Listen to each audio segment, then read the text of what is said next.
Sup fam? We are back in the room today because it's dark outside right now and I'm really tired. Today's the first day of my moon cycle, so I am not feeling great at all. My face looks terrible. We had orientation today, so I picked all of my classes and my schedule is completely packed. All the green highlights are classes that I'm taking. I was anxious all day as I was putting everything into my calendar because I'm like, this is packed, but I know I can do it, and the classes are easy and fun. I like school, so I think I'm gonna be okay. I get to work part-time helping students learn English in a middle school, and I'm very excited. Surrender. Surrender to what is. You're exactly where you need to be in this moment. Also, I took my glasses off because it's dark and they were there was light from my iPad glaring into them, so I just eliminated it. But it's okay. I don't need to see.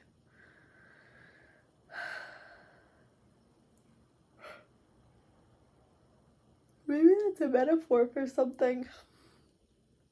We don't need to see what's in front of us to be what's in front of us.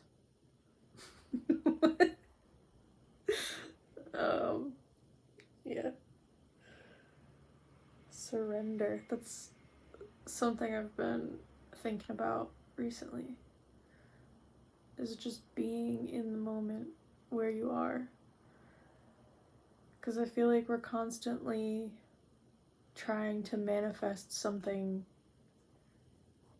more than where we are right now, but we don't actually take the time to enjoy where we are right now, which is a manifestation of where we were before, or a manifestation from where we were before.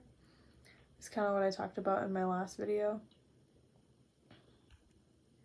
People are constantly wanting more and more and more, but they don't stop to appreciate what they've already created. What you've created is beautiful, and you should allow it to be. Yeah. Take time to sit with where you are and enjoy the fruits of your labor before you attempt to change it some more. Because change is continuous.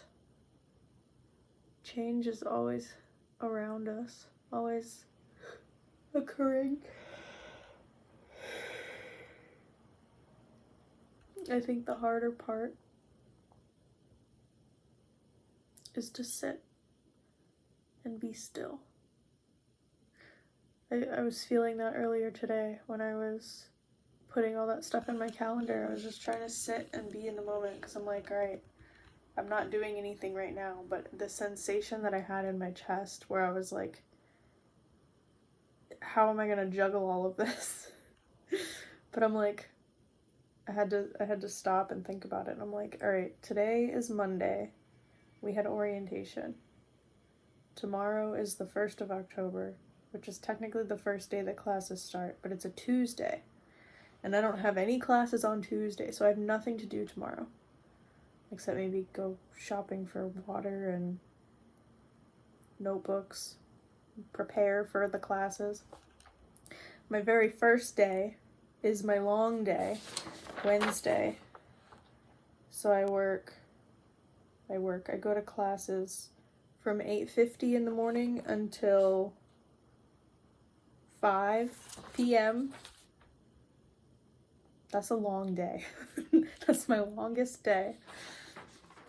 I'm kind of glad it's the first day though, because I'll have the most energy maybe, and I'll know what to what to expect going forward.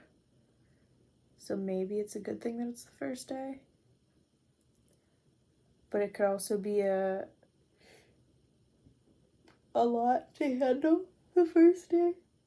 Because during summer vacation, I literally had free time all day and could do whatever I want. And what I did was lay in bed and watch TV shows all day. So I'm going from absolute freedom to structure, which I guess is kind of a good thing for me because I like having some kind of structure, but I also like having freedom. So maybe it will balance out. I'm just trying to ease into it. I'm kind of glad that I told the middle school that I couldn't start tomorrow, because they originally wanted me to start tomorrow, and I'm like, let me see what my classes are like first before I jump into this. I didn't think I was going to have classes on Friday, but I have one class on Friday, but it's a class I actually like, and I already took it last year, so I already know what to expect, and I was really good at it. So I think I'll be alright. I can just go to that class right after coming back from work. And I think the work will be pretty easy too. Pretty sure I just have to exist and then help them answer questions like, how do I pronounce this? How can I say this such and such phrase in a natural sounding way? So I think I'm getting paid for existing, which is what I've been manifesting. I want to get paid to exist. I mean, who doesn't want to get paid to exist? Come on.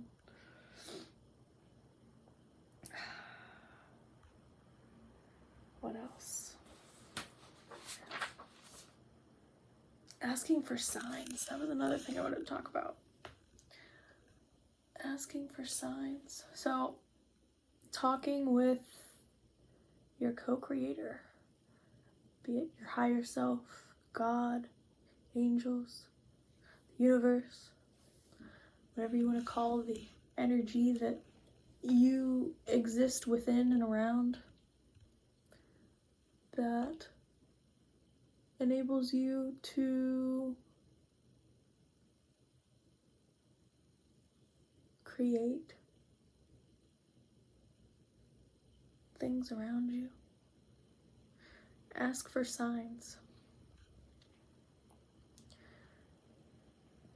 Like, if you want to know if you're on the right path, or if you're making the right decisions for yourself. For example, you can ask anything, but just set some symbol. Be like, send me a dove. Send me angel number 888. And then forget about it. Sometimes it helps to write it down, because sometimes I'll ask for signs and I'll forget about it, and then I'll get the sign and I'll be like, oh yeah, I asked for this, but then I don't remember what I asked. That's happened before. But like, you get the sign, so you feel good, and you're like, oh, okay, that's good. But then, like, if you forget what you ask, then you're not gonna know what the sign was for.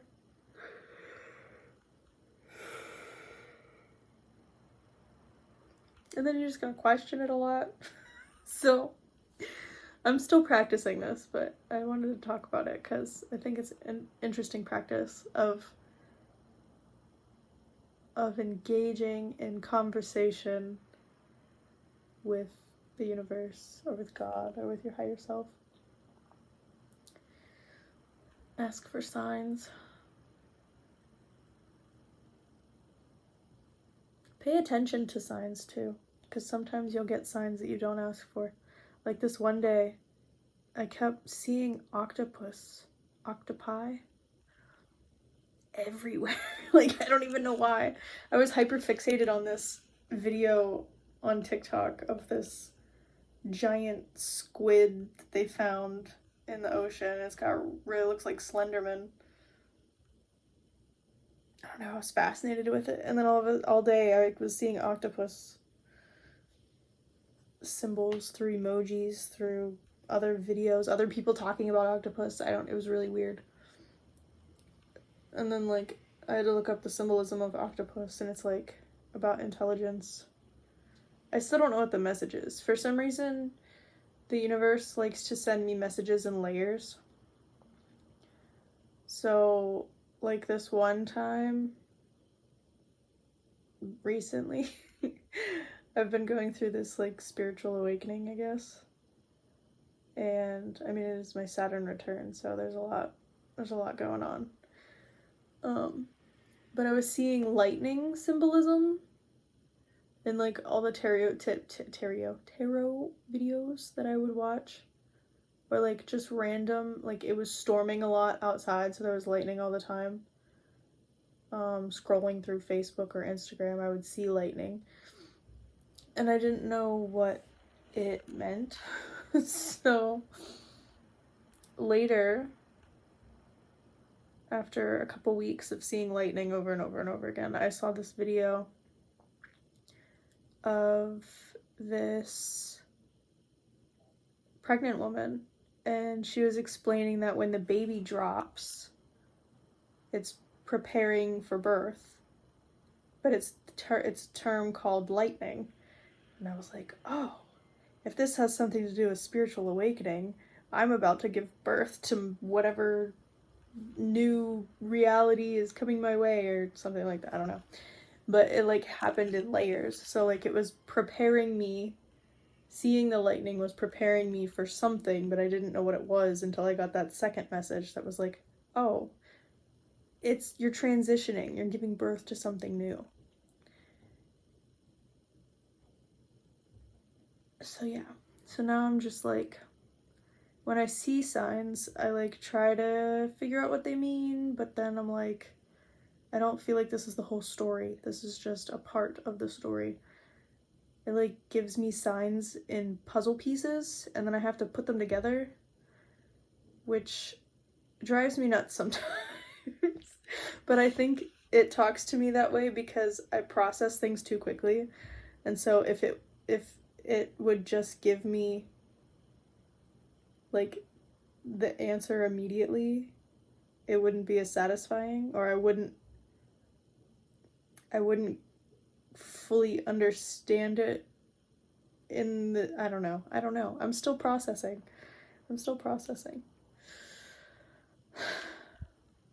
Thank you, universe. Thank you, spirits. Thank you, God. Thank you, higher self. Thank you, angels.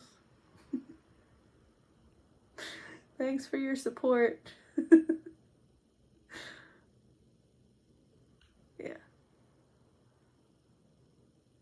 If you try this out, let me know in the comments how it worked out for you. What signs did you ask for? What did you receive? How did it come to fruition? How did it play out? I'm curious to know. And with that, I'm gonna